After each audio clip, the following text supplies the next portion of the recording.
Bei Bei takes another step forward, eyes locked on her face, as if his gaze can remind her who she used to be. Su Sanxi's voice cracks with anger and fear, but Bei Bei does not stop, because stopping now would mean losing her forever. Tang Ya thrusts the spear forward.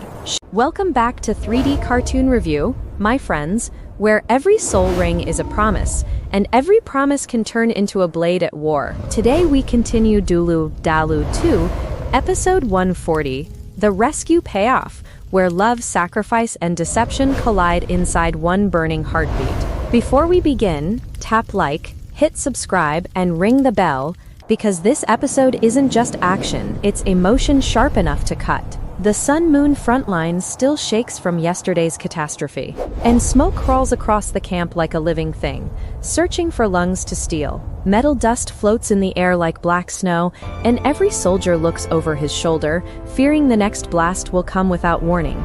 In that chaos, the most dangerous battlefield is not outside the walls, but inside the command heart where secrets decide who survives. Hidden among enemies, Huo Yuhao keeps his face as Jia Mian Douluo, forcing his breathing to stay cold, hostile, and convincingly cruel. He knows a single warm expression could expose him faster than any alarm, because evil recognizes kindness like wolves recognize blood. So he moves like a shadow near the martial zone, and his spiritual power spreads outward, soft and invisible, like a net of silence. He blocks sound, blocks fluctuations, and blocks the tiny spiritual ripples that messengers use to carry urgent truth across the camp.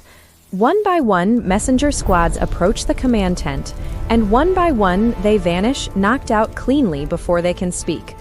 The camp's leadership begins beating blind, and the outside chaos becomes a perfect curtain, hiding the real rescue happening in the shadows. If you're watching closely, type Save Tang Ya in the comments, because the quiet parts of this episode are the most dangerous. Not far away, within the isolated battle zone, Shrek's strike team tightens formation, and the air turns sharp with imminent collision. Because the target is finally here, Tang Ya, now the Lanyin Sheng knew, standing still like a statue carved from winter. Her eyes are hollow gray, her aura is icy and unfamiliar, yet her beauty remains heartbreaking like a flower frozen mid-bloom. Dark Lan Yinsao vines surge from beneath her feet, whipping forward with merciless precision, as if the earth itself has become her weapon. The controlled power condenses into a terrifying construct, Lan Yinba Wangqiang, a blue-silver overlord spear that hums with killing intent.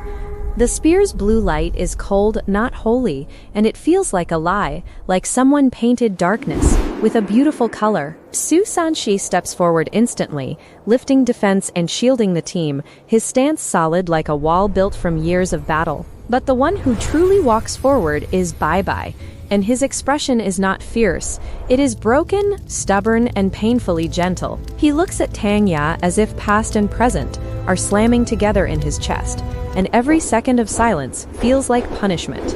X in ixalicatomic exatake, dal saning wake expuz. Recklessness here can kill everyone. Yet Bei Bei keeps moving forward because he isn't here to win a duel. He is here to pull her back from darkness. His hands tremble, not from fear, but from the weight of memory, because he remembers the day she vanished, like a light snuffed out. He remembers blaming himself, hearing rumors, chasing shadows, and waking at night with the same thought.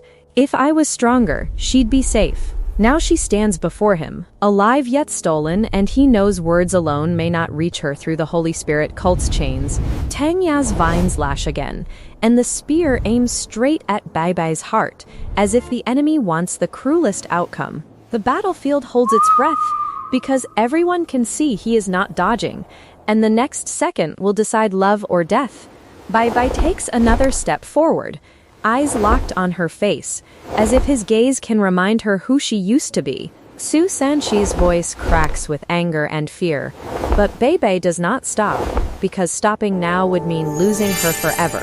Tang Ya thrusts the spear forward, sharp and clean, and the moment stretches, like a thread pulled tight enough to snap.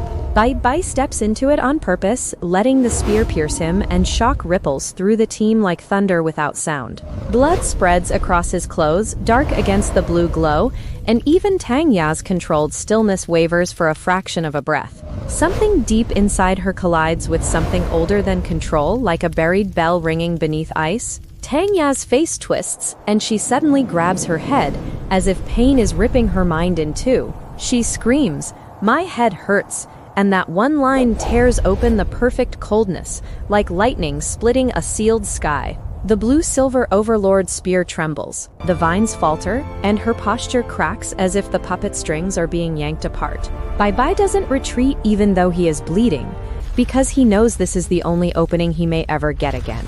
He speaks to her with a voice that shakes but refuses to break, calling her name like a prayer spoken into a storm. For a heartbeat, Tang Ya's eyes lose focus, not like a killer aiming, but like a person waking from a nightmare. Her spear dissolves, her vines loosen, and her body sways, as if her bones forgot how to carry the weight of darkness.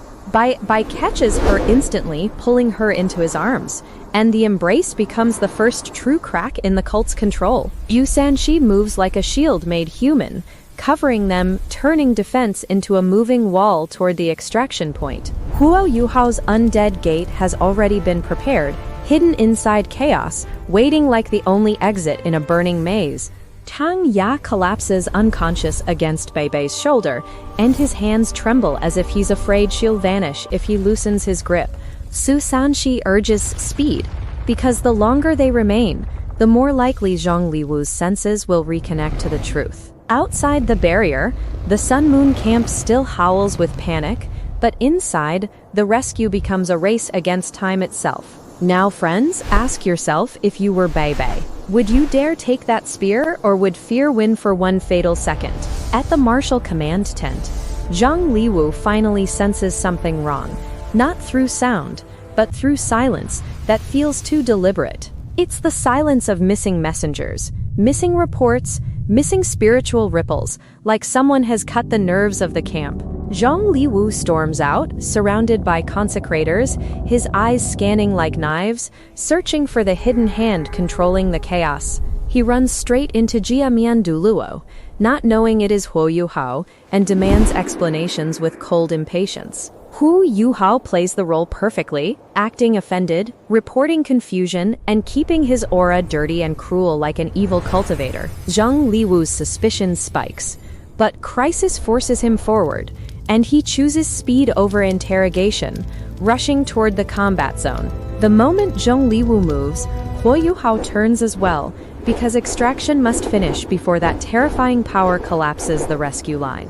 The team drags Tang Ya toward the undead gate, and Bei Bei refuses to let go, even as his wound darkens his sleeve. Su Sanxi shoulders the pressure alone, because someone must be the wall while everyone else becomes the escape. Then the enemy's elite arrives, and the air grows heavy as Zhong Liwu and 6 consecrators press toward the retreat. At that instant, Xiaobai releases a blizzard domain, and the world turns white, swallowing vision and breaking formation lines into confusion. Snow and ice spiral like an ancient winter, freezing the ground and slowing every step that tries to chase the retreating team. Zhong Liwu pushes through with sheer will, but even his senses blur because the blizzard is not decoration, it is a battlefield weapon.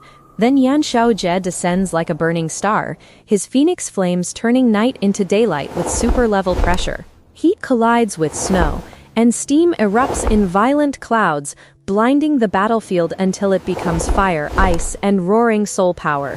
Yan Xiaozie's flames are not wild. They are controlled, forming a containment field that blocks pursuit while buying precious seconds. In the same breath, Song Lao launches with terrifying speed, her 9th skill exploding forward like a jade meteor tearing the air. She slams into the enemy's pursuit line, forcing consecrators to defend and reposition, because her impact carries lethal momentum. Inside this shifting storm, Huo Yuhao executes the final deception, because escape needs one more lie to seal certainty. He stages a fake death for Jia Mian Douluo, letting the enemy believe the masked Douluo has perished in Yan Xiaojie's flames. That illusion is cruelly effective, because an enemy who thinks he killed a prize stops looking for hidden doors behind smoke. The undead gate opens wider, and one by one the rescue team slips into the Wangling Ban Wei Mian, carrying Tang Ya out of hell. Bei Bei steps through with her in his arms, and his face looks like relief mixed with terror, because saving her is only the beginning. Su Sanxi follows, guarding the exit like a shield that refuses to break, while Zhao Bai's blizzard keeps biting at enemy vision. The gate begins to close, and the outside world narrows to a shrinking slice of firelight, falling snow, and furious silhouettes. Only Yan Shaoze remains outside, standing alone like a burning wall, because someone must hold the line until the door disappears. Zhong Liwu realizes the truth too late, and rage floods his eyes, because he understands he has been tricked and robbed in one breath. He attacks with terrifying precision, using the Death God Needle, an 8th skill carrying the cruel logic of decay itself. The needle strikes, and Decline Flame ignites an eerie fire that burns soul power and life force together like a curse eating the soul. Yan Shaoze's flames weaken as the decline spreads, and for a moment even he looks strained under an enemy built for killing. Zhong Liwu believes time is on his side, believing Yan Shaozag will be consumed, and that this trade will become profitable. But Yan Shaozai's eyes remain calm, and that calm unsettles Zhong Liwu more than any roar because it suggests acceptance, not fear.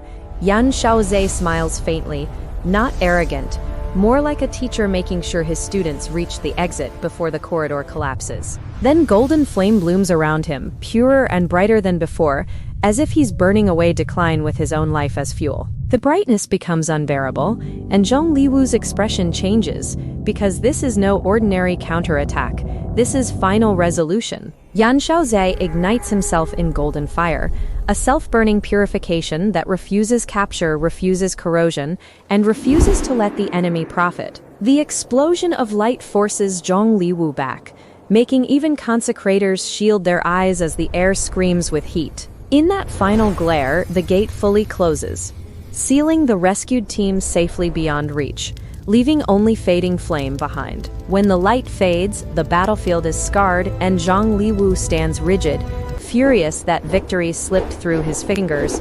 The Holy Spirit cult suffers heavy losses, and they believe Jia Mian Douluo is dead, a titled asset erased by chaos. But the truth is sharper. Tang Ya is gone, stolen back into the undead demi-plane where searching eyes cannot follow. For 2 days, the camp searches like mad, sweeping ruins, interrogating soldiers, chasing rumors that dissolve like smoke at sunrise. They find nothing, because the door they needed has vanished, and the survivors are hidden where hatred cannot reach. Inside safety, Bei Bei holds Tang Ya close, panic and hope fighting in his chest, begging silently for her to wake and return.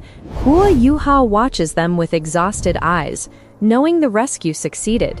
Yet the price paid outside was too heavy to celebrate. Episode 140 ends with Tang Ya rescued, Zhong Liwu enraged, and the war's cruelty carved deeper into every survivor's heart. Now tell me in the comments, was Bei Bai's sacrifice the only way to break her control? Or do you think Huo Yuhao had another option? If this chapter hit you, please like, subscribe, and share it with a friend, because your support keeps these stories alive. Until next time on 3D Cartoon Review, remember, in Douluo Dalu, courage isn't always winning. It's burning so someone else can walk away.